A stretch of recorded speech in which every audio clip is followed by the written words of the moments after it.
Assalamualaikum warahmatullahi wabarakatuh. Ngopi dulu.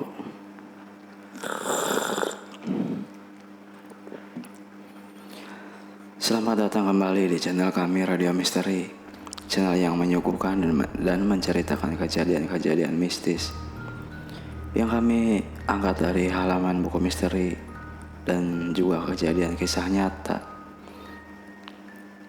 yang kami suguhkan menjadi cerita audio untuk menemani Anda di waktu istirahat dan juga bekerja. Dan untuk yang baru gabung, tak henti-hentinya kami mohon dukungannya dengan memberikan like, komen, dan subscribe-nya.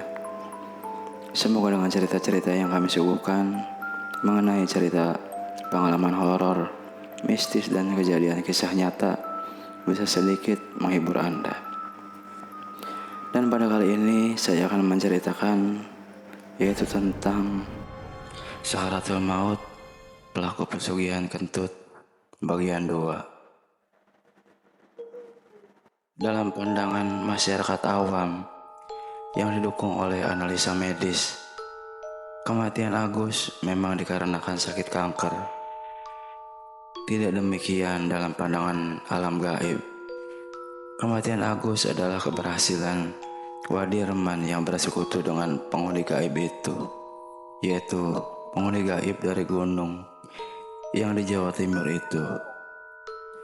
Tanpa pengetahuan siapapun, Agus adalah tumbal Wadirman yang pertama untuk penghuni alam gaib pesugihan yang dipujanya. 1 bulan kemudian, Wadirman pulang ke kampungnya. Ketika diberitahu Atik, istrinya, bahwa anaknya yaitu Agus meninggal, Wadirman berpura-pura menangis. Padahal di dalam hatinya dia merasa tersenyum puas dengan hasil kerja pesugihannya. Malamnya, usai makan, Wadirman menyerahkan segepak uang pada istrinya. "Bu, ini aku ada sedikit uang dari hasil kerja kerasku di Jawa sana. Aku mau kita berubah dan mulai usaha baru. Aku sudah capek jadi buruh bongkar muat," kata Wadirman berbohong. "Astaga, banyak sekali uang ini, Pak. Mau dibuat usaha apa?" tanya Atik, istri Wadirman. "Ketika di Jawa sana, aku melihat seorang pedagang nasi goreng yang cukup berhasil. Aku juga sempat bekerja dan belajar meracik bumbu padanya. Aku mau kita mencoba usaha tersebut, Bu," jelas Wadirman. "Tapi apa kamu yakin kita mau berjualan? Karena selama ini kamu hanya buruh bongkar muat, Pak," tanya Atik ragu kepada Wadirman. "Bu, kamu harus membantu aku. Kita cari tempat berjualan di persimpangan yang banyak dilalui kendaraan untuk menarik pelanggan. Harga nasi goreng yang kita jual lebih murah dari pedagang lain. Aku yakin kok kita akan berhasil," jelas Wadirman di saat itu. Akhirnya, setelah mendapat tempat di perempatan jalan untuk membuka usaha itu, Wadirman dan Atik mulai menggelar dagangannya. Satu persatu pembeli mulai berdatangan. Dalam beberapa bulan, warung nasi goreng Pak Dirman ternyata maju pesat. Bagi pelanggan, nasi goreng Wadirman memang sangat istimewa cita rasanya. Bahkan setelah terkenal, Wadirman mendapat julukan Wak Jorok. Entah siapa yang memulai panggilan ini. Yang jelas, Wadirman lebih populer dengan sebutan ini. Atau mungkin juga karena setiap menggoreng nasi, Wadirman selalu membiarkan nasi bertebaran di sekeliling penggorengannya. Tempat berjualan juga kurang bersih. Sampah-sampah, kulit telur, atau kulit timun kerap berserakan di warungnya. Tapi anehnya, walaupun warungnya kurang bersih dan terlihat jorok, pembeli berduyun-duyun mampir di warung Wadirman, dan setiap harinya dagangannya selalu laku keras. Kenyataan ini memang sempat mengherankan saya, namun saya tidak berani menanyakan langsung kepada Wadirman, sebab saya takut membuatnya tersinggung. Cerita Wajapar lagi. Seiring dengan perkembangan kehidupan Wadirman, Wajapar juga melihat ada perubahan yang mencolok pada sahabatnya itu. Walaupun Dirman sudah menjadi pedagang yang sukses, tapi penampilannya, fisiknya tidak berubah. Saat berdagang, Wadirman kerap berpakaian kumal dengan kaos oblong dan celana yang berwarna hitam. Entah apa maksud Wadirman berpakaian seperti itu, pikir Wajapar. Sampai pada suatu hari, Wadirman menceritakan pada Wajapar mengapa dia kerap berpakaian kumal.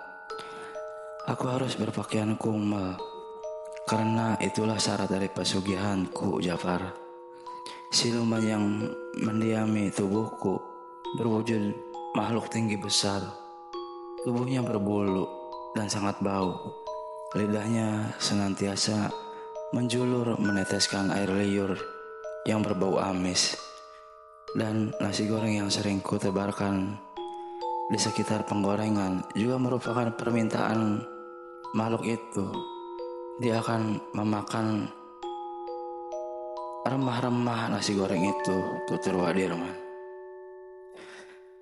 Wadirman juga bercerita kepada Wajapar karena menurutnya adalah sahabat terbaiknya dan terdekatnya, bahwa untuk menarik pelanggan sebelum menggelar dagangannya, semua bahan-bahan jualan itu harus dia kentuti, dibantu makhluk sesembahannya itu.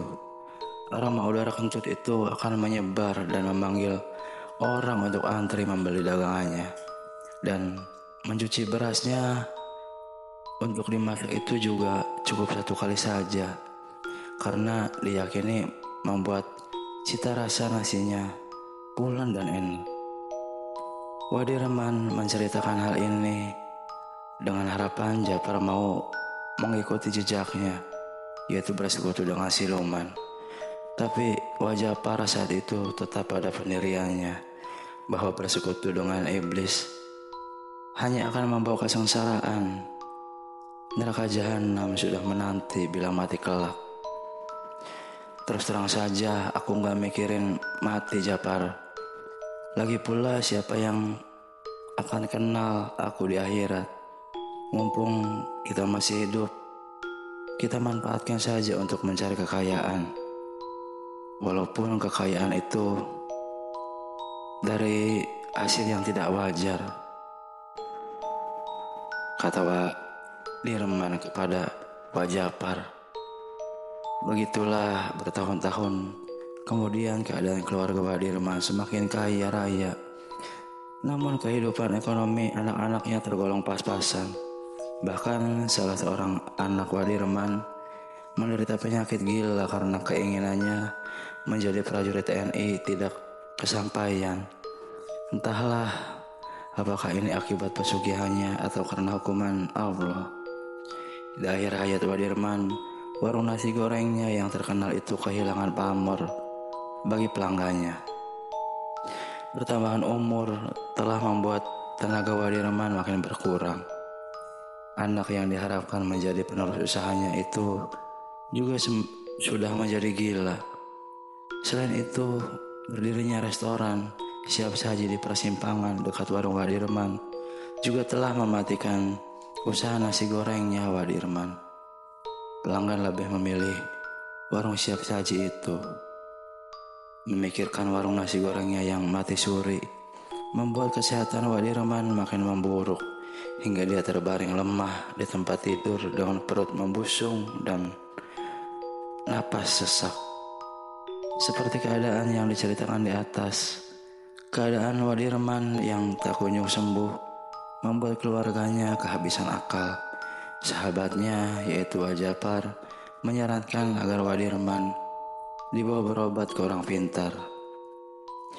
Siang menjelang awal Ramadan, itu Pak Uwo, dukun terkenal dari Deli Tua, dibawa Wajapar untuk mengobati Wadirman. Ketika melihat kondisi Wadirman, Pak Uwo menghela napas panjang dan menghela napas berat. Carikan saya daun kelor.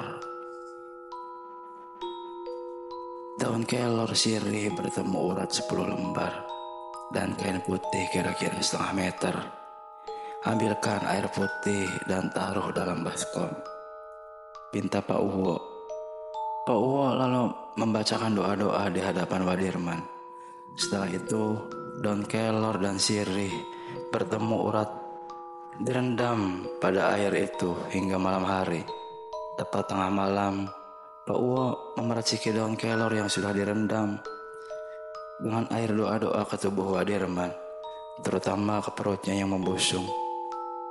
Pusar Wadirman dan saluran pembuangan anus ditutup dengan daun sirih bertemu urat itu.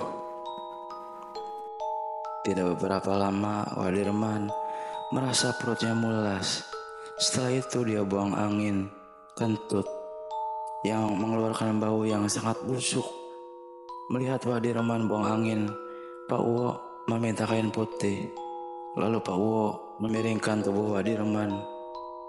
Kain putih itu pun dibalutkan ke tangan Pak Uwo. Sambil membaca doa-doa, Pak Uwo seperti mengambil sesuatu dari anus Wadirman. Semua mata sanak saudara tertuju pada tangan Pak Uwo, karena Pak Uwo seperti bertarung dengan kekuatan yang tak kasat mata. Setelah mengeluarkan tenaga yang cukup hebat, Pak Uwo berhasil mengambil sebuah benda dari anus Wadirman dan membungkusnya dengan kain putih itu. Tapi setelah itu benda ini harus dibuang ke laut biar tidak disalahgunakan oleh orang lain, jelas Pak Uwo. Setelah membaca doa-doa, Pak Uwo membuka telapak tangannya yang terbungkus oleh kain putih itu. Saat dibentangkan, terdapat sebuah benda dari logam berwarna kuning. Bentuknya seperti kapsul besar, tapi memancarkan sinar warna keemasan. Ternyata masih ada orang yang memakai susuk peluru emas. Susuk ini sering digunakan oleh pedagang dari Pulau Jawa, jelas Pak Uwo. Sesudah itu, Wadirman minta dibawa ke kamar mandi. Belum sampai ke kamar mandi, Wadirman sudah mengeluarkan kotoran yang sangat banyak dan berwarna kehitam-hitaman, dan baunya sangat menyengat hidung. Usai buang air besar, Wadirman dimandikan Pak Uwo dengan dibantu anak dan kerabatnya, lalu dibaringkan di ruangan tengah dan ditunggui oleh sanak saudaranya. Pak Uwo sendiri melakukan ritual melarung susuk peluru emas itu ke laut. Pas hari pertama puasa, terdengar berita tentang kematian Wadirman. Para tetangga, kerabat maupun pelanggan turut melayat dan mengantarkan jenazah itu hingga ke kuburan. Menurut berita yang tersiar, 3 bulan kemudian, rumah Wadirman yang megah itu musnah dilalap api dan terbakar. Tak ada satupun barang yang diselamatkan. Bahkan mobil yang terparkir di garasi juga musnah tanpa menghilangkan bekas. Begitulah akhir dari cerita Sakaratul Maut, pelaku pesugihan kentut itu. Akhir kata, wassalamualaikum warahmatullahi wabarakatuh. Sampai berjumpa kembali di episode berikutnya.